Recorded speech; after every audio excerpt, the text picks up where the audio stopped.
கடந்த 15 நாளா தமிழ்நாட்டுல என்ன நடக்குதுன்னு தெரியுமா? நாங்க ரொம்ப புதுசு, நாங்க ரொம்ப கிளீன் அப்படின்னு களத்துல இறங்கின தமிழக வெற்றி கழகமோட உண்மையான முகம் இப்ப கிழிஞ்சு தொங்குது. மாற்றம் கிடைக்கும்னு நம்பின மக்களுக்கு இப்ப கிடைச்சது வெறும் ஏமாற்றமும் பயமும் மட்டும்தான். கடந்த 15 நாள்ல தமிழ்நாடே ஒரு குற்ற பின்னணியா மாறிடுச்சு. இப்படி நான் சொல்லல, போலீஸ் ரெக்கார்டும் நியூஸ் ரிப்போர்ட்டும் சொல்லுது. காஞ்சிபுரத்துல பார்ட் டைமா கானா பாட்டு படிச்சுட்டு இருந்த கல்லூரி பசங்களை நடு ரோட்லயே வெட்டி கொலை பண்ணிருக்காங்க. கோவில்பட்டி பஸ் ஸ்டாண்ட்ல மக்கள் நடமாடுற பப்ளிக் இடத்துலயே ஒரு பையனை வெட்டி சாச்சிருக்காங்க. சேலத்துல போதை தலைக்கு ஏறிய நிலைமையில சக மாணவனாலேயே ஒரு கல்லூரி பையன் அடிச்சு கொலை செய்யப்பட்டிருக்கான். பெண்களே சிங்கம் மாதிரி நாங்க சிங்க பெண் ஃபோர்ஸ் வச்சு நாங்க காப்பாத்துவோம் அப்படின்னு சொல்லி ஒன்னு அறிவிச்சாங்க. அது வெறும் வெத்தரிப்பு தான்.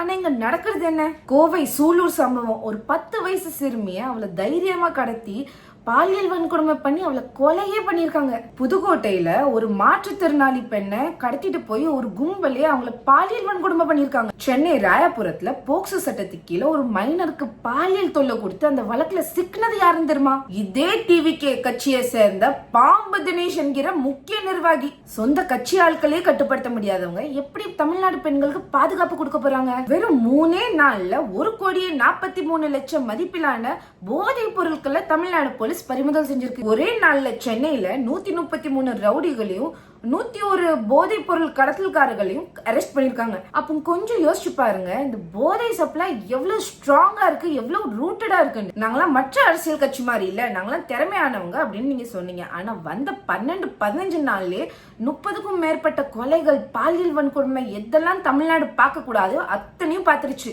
இது முந்தைய ஆட்சியை விட மோசமா இருக்கே தவிர எந்த விதத்துல சிறந்தது? இந்த 15 நாள்ல நடந்த குற்றத்தை மாவட்ட ரீதியா புள்ளி விவரங்களையும் போன வருஷம் இதே நேரத்துல நடந்த குற்றத்தையும் கம்பேர் பண்ணி ஒரு வெள்ளை அறிக்கையை அவங்களால வெளியிட முடியுமா? அசோசியேஷன் ஃபார் டெமோக்ராட்டிக் ரிஃபார்மோட ரிப்போர்ட் படி 2026 சட்டமன்ற தேர்தலில் ஜெயிச்சவங்களே கிரிமினல் கேஸ் யார் மேல ஜாஸ்தியா இருக்குன்னு லிஸ்ட் படிச்சு பார்த்தா 41 எம்எல்ஏக்கள் டிவிகேவை சார்ந்தவங்களா இருக்காங்க. 19 பேர் மேல கடுமையா உள்ள கிரிமினல் வழக்கு இருக்கு. குற்ற பின்னணி இருக்கவங்களுக்கே அமைச்சர் பதவி கொடுத்தா தமிழ்நாட்டுல எப்படி குற்றம் கம்மியாகும்? குற்றவாளிக்கு இதே ஒரு சலுகையா தெரியாதா? எந்தெந்த மாவட்டத்துல எந்தெந்த ஆக்ஷன் எடுக்க போறீங்கன்னு மக்கள்கிட்ட கிளியரா எக்ஸ்பிளைன் பண்ணிடலாமே. சும்மா 4 பேர்த்த கைது செஞ்சு அங்கங்கன்னு பிரஸ் மீட் கொடுக்கறது அவங்களோட மாற்றமா? ஒரு பக்கம் என்னன்னா பெண்களை பாதுகாக்கிறதுக்கு சிங்கப்பெண் ஃபோர்ஸ் இருக்கு அப்படின்னு சொல்றீங்க. இன்னொரு பக்கம் பாத்தீங்கன்னா 10 வயசு சிறுமியும் மாற்றுத்திறனாளியும் தான் இந்த மிருகங்களோட வெறிக்கு ஆளாறாங்க. உங்க சிங்கப்பெண் ஃபோர்ஸ் வெறும் ரீல்ஸ் மட்டும் தான் போடுமா, இல்லைக்கு உண்மைக்குமே வேலையும் பாப்பாங்களா? மக்களே, மாற்றம்னு சொல்லி ஏமாந்தது போதும்.